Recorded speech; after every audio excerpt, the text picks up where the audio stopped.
Assalamualaikum warahmatullahi wabarakatuh.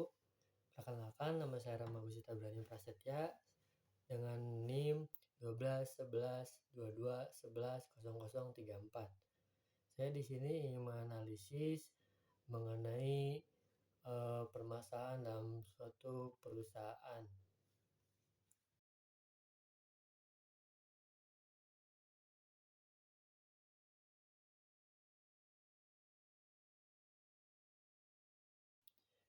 Gaya kepemimpinan Bapak A yang otoriter dan kurang memberikan umpan balik positif atau penghargaan kepada karyawannya dapat menjadi faktor utama yang menyebabkan karyawan merasa tidak termotivasi. Dan faktor-faktornya mungkin menyebabkan karyawan merasa tidak termotivasi itu yang pertama karena kepemimpinan Bapak otoriter, yang berarti dia cenderung mengambil keputusan sendiri dan mengendalikan semua aspek operasional perusahaan tanpa melibatkan karyawan. Lalu yang kedua, kurangnya umpan balik positif. Bapak A ini jarang memberikan umpan balik positif kepada seluruh karyawannya. Umpan balik positif ini menurut saya pribadi sangat penting karena memperkuat motivasi dan keterlibatan karyawan tersebut. Dan yang ketiga, kurangnya penghargaan. Karyawan di sini merasa tidak dihargai. Setelah bekerja keras untuk perusahaan, tidak dihargai oleh Bapak A, tidak memberikan penghargaan dalam segi materi ataupun non materi. Lalu yang keempat, keterbatasan kebebasan dan kreativitas.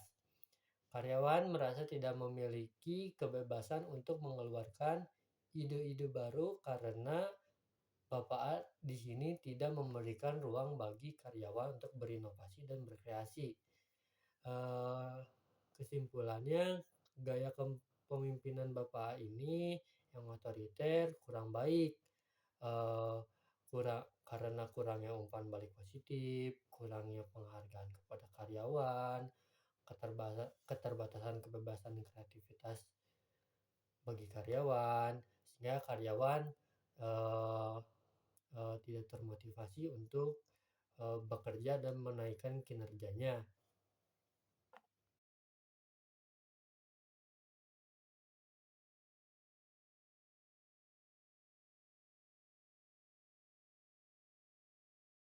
Pelatihan kepemimpinan baru untuk Bapak A yang mencakup prinsip-prinsip kepemimpinan modern dan membantu dalam mengubah gaya kepemimpinannya. Yang pertama, ke analisis kepemimpinan untuk menentukan gaya kepemimpinannya saat ini dan area perubahan yang diperlukan. Yang kedua, menetapkan tujuan kepemimpinan yang spesifik. Ketiga, pelatihan tentang prinsip-prinsip kepemimpinan modern seperti transformasional, servan, dan kolaboratif. Dan keempat, pengembangan keterampilan komunikasi efektif. Kelima, peningkatan kecerdasan emosional dan pemahaman emosi tim. Keenam, pelatihan dalam kolaborasi dan bekerja dalam tim. Ketujuh, pembinaan dan dukungan secara berkelanjutan. Kedelapan, evaluasi dan umpan balik untuk mengukur kemajuan dan pertumbuhan. Dengan adanya program ini dirancang agar Bapak A dapat menjadi pemimpin yang lebih efektif, lebih baik dengan perubahan gaya kepemimpinannya.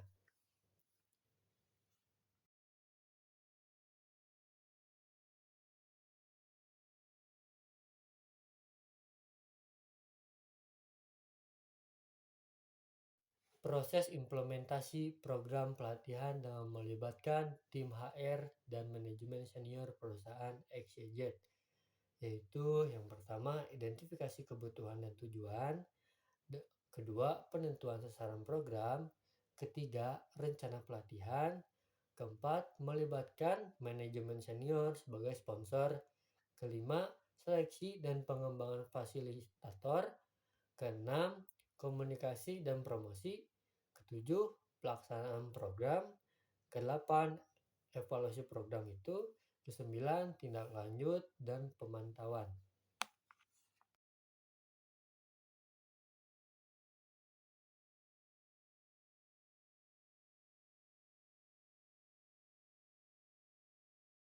Evaluasi efektivitas program pelatihan setelah implementasi meliputi langkah-langkah seperti menentukan tujuan evaluasi, memilih